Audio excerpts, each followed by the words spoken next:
Hello everyone and welcome to my review for Jujutsu Kaisen chapter 139. Before I get into this review, I have a few things to mention. Of course, as usual, my subscriber goal for 2021 hitting 5,000 before the end of the year, and the extra special goal of hitting 5,000 by April 21st, the 1-year anniversary of the channel. To mention again, and this is probably the last time I'll mention it since now it's normal, there is a link to my Discord in the description below if you're interested in checking that out. We have discussion channels for all the series I cover on this channel, and some that I don't. Or, well, I guess not covering on the channel, because my other big announcement is that this week I'm going to be starting my Patreon.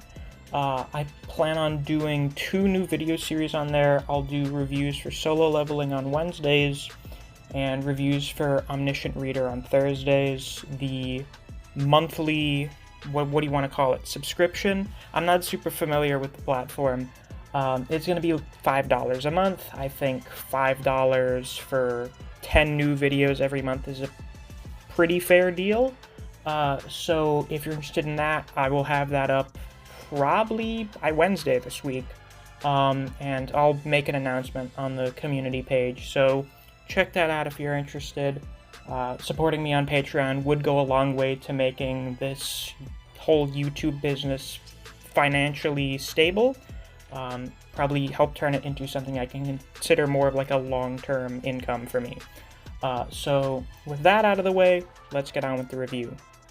So, if you watched my reaction from earlier today, you would have noticed that it wasn't very long, because this chapter goes by very fast. There wasn't too much that happened in it, but we did get some interesting things. For starters, just to reiterate, the scarred-up look is sticking around for Yuji, and I'm a big fan of it. It's really refreshing to have, like, this grizzled-looking shonen protagonist. And we know it seems to be sticking long-term because it's appearing on the cover of the new Jujutsu Kaisen fan book, which is apparently a thing. I don't understand how this, like, manga and anime fan book stuff works, but it exists apparently. So that's really cool. So I would say probably the biggest long-term reveal sort of plot thread thing that gets leaned into this chapter is Chozo saying to Yuji that you're my little brother, don't you recall that your father had stitches on his forehead? And Yuji's like, what? So, there have been some people for a little while now who I haven't really agreed with, who've been saying, no. It's not just the memory thing that's making Chozo think Yuji is his brother. Yuji is actually Chozo's brother. And I'm like, I don't know. I think this is just more something going on with the memory thing. However, the fact that we've never seen Yuji's dad before does kind of maybe lead credence to the idea that Yuji's dad is whoever the last body controlled by the brain is, which is crazy. That would mean the antagonist is Yuji's dad. It's some Darth Vader shit. So I don't have too much to say on that yet because, well, we haven't really delved into what was the deal with Yuji's parents. Other than that, his grandpa wanted to tell him about it, and Yuji was like, no, don't tell me, I don't care. So that is quite fascinating. And I definitely think we're going to be getting much more into the nature of this power of friendship thing, and what exactly it is in this arc. So that's really interesting. The other thing of note that happens this chapter is, of course, Akotsu shows up. So this happened really quickly. I wasn't sure how quickly they would get into this. But Akotsu and Naoya are here. Megumi's not here. Naoya was looking around for him and he was like, oh, I guess he's not here yet. Well, I guess since, you know, you've been sentenced to the death penalty, I'll just kill you. Naoya is speed blitzing. The guy definitely inherited whatever sort of, I forget what it's called, sense of surround, whatever the hell Naobito had going on that helped him be the second fastest sorcerer alive. So with Naobito dead and Gojo in a cube, I guess Naoya is probably the fastest sorcerer alive who's not in a cube right now. So That is certainly something. But even he is startled by Akotsu's presence, his spiritual pressure, or really just his cursed energy. But, no matter what the power system is, whenever a character shows up and everyone else is like, oh fuck, just from their presence, it's spiritual energy. I don't give a shit, it's spirit pressure. It's Reiatsu. Because that's just the blank term. I mean, I don't think Bleach did that first, but it was the most popular series that did that shit, probably. I don't know, I haven't read One Piece or Naruto. But even now he is like, oh man, this dude is business. And the craziest part about Akotsu showing up is Yuji, for a moment, mistaking the energy, the presence, as Gojo, which is insane, because we know how strong Gojo is. So for the amount of, I guess, presence you're giving off to be comparable to Gojo is pretty nuts. It's pretty insane for someone to be able to do that. Now, Akotsu is bloodlusted because he wants to get revenge for Inumaki's arm getting cut off. So that may be a factor in that Akotsu is pissed, so his cursed energy is a little sharper right now, or at least a little more potent. And yeah, that's probably also why Yuji says that it's creepier than Gojo's, though that may also be because of Rika. However the hell she's there, I assume we're going to find out about that sometime soon, because that's a really big question. Rika being freed was like the whole big deal of the end of Volume 0, so the fact that she is still around now in the present raises some pretty major questions as to how, mostly. Yeah, I mean, that's basically the big one. How the hell is Rika still here?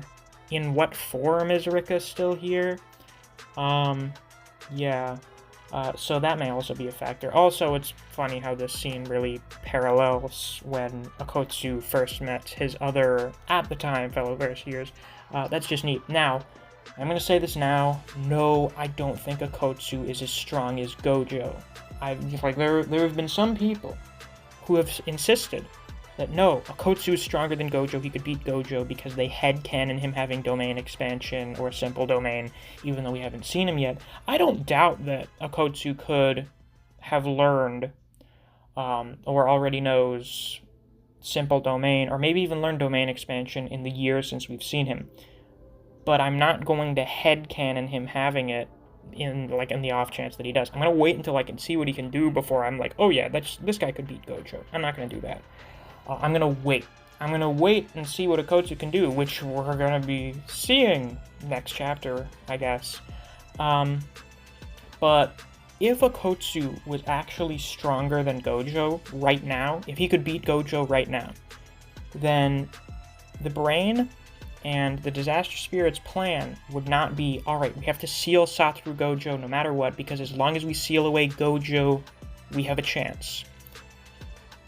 Then it would be, oh yeah, we need to get rid of Gojo, and we also need to get rid of Yuta Akotsu, because he's actually stronger than Gojo. And, Gojo being gone wouldn't be as big of a deal if there's someone stronger than him around.